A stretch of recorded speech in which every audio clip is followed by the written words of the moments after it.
ගත්තාම ලයිව් එකට ආලු අනිවාර්යෙන් ලයික් එකක් ඕන බලාගන්න. ඒ දවස්වල මචං දුටු ගැමුණු එලාරට ගාපු විදිහට තව ඒ විදිහ ගාපු විදිහට තව මචං මම දැන් මේ බොට්ටු දෙන්නව තවන්නේ හරිද? ඒ කියන්නේ බොට්ටු කියලා නිකන් මෙහෙම කිව්වට නිකන් බලලා යන්න බෑ නිකන් මම මේ ප්ලේ කැරක්ටර් අලු කරන්න දන්නේ නැහැ කියලා නෑ තමයි ඉතින් කොහම ඒ වුණාට මේ මෙතෙන්දි මං කිව්වේ ආතල් එක නේ. ඒක මතක තියාගන්න මම මෙතන ආතල් එක්ක දාම මචං උන්දෙන්නට බොට්ටු දෙන්න කියන්නේ මොකද මේ නිකන් ෆන් එකට හරිද? ඒ වුණාට පිස්සුද බං දුටු ගැමුණේ කාලේ සෙල්ලම් කරමු මට මුන් ඇත්තටම බොට්ටු බං. බොට්ටු දුට්ටක් දෙන්නද ඔයාලට? ඔම් බලාගෙන ගාන විදිය හරියට මචං ඔන්නෝම් මචං 91ක් ගන්නවා. ඒ දවස්වලත් ඔහමයි හරිද? මම හෙන මේ විහිළු කාර්යය කියලා බල දන්නානේ. මම එහෙම ගහනවා කිව්වට මම එක ෂොට් එකෙම කිල් එක දාලා නිකන් මේ නිකන් වැඩක් වෙන්න යන්නේ නෑ බං.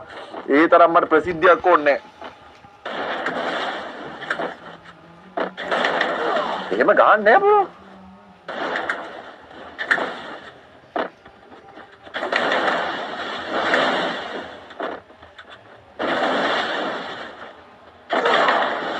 එන 60ක් ගැව්වා. ඉතින් එක දිගට හදකෙක් වෙන්න එපා. ගොන් හාවෙක් නේ බං.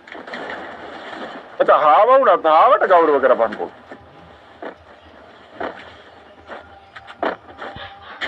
ඒ වදින්නේ නැනේ. අම්මට සිරි වැදුණා. හරි. වැදුණා හරි.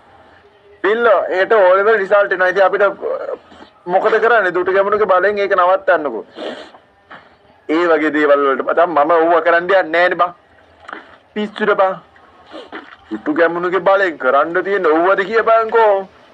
මේක ලයිව්ද නෑ මේ ඇවිල්ලා මචං චිත්‍ර පටයක්. මොන පටයක්ද?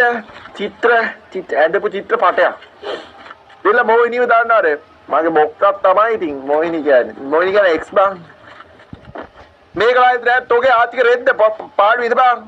මගුලක් දාන්න එපා ලයිව්. ඕඩියා.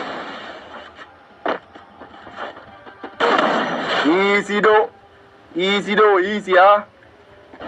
පළවෙනි රවුන්ඩ් එක දුන්නාට උඹ ආවා හිතුවා නේද උඹ මේ මට ගන්න ආ? Rank bro. උඹ බලන් ඉන්නේ මට ගන්නද ආ? ගන්නද බලන් කතා කරපන්. බයලාද. ඇයි දෙපාරක් ගන්නේ? ඊසිඩෝ පිස්සුර බං. මචං හරි තැඩේදි මචං ප්‍රෝ එලියට පණියා. කිව්වනේ දුටු ගැමුණේ එලාට ගාපු ඉතින් මම මේ බොට්ටු දෙනවා තලන්න කියලා යෝ පිස්සුර බං. ජීවිතේට කන්නේ නෑ. ජීවිතේට කන්නේ නෑ. පිස්සුර බං. Free fire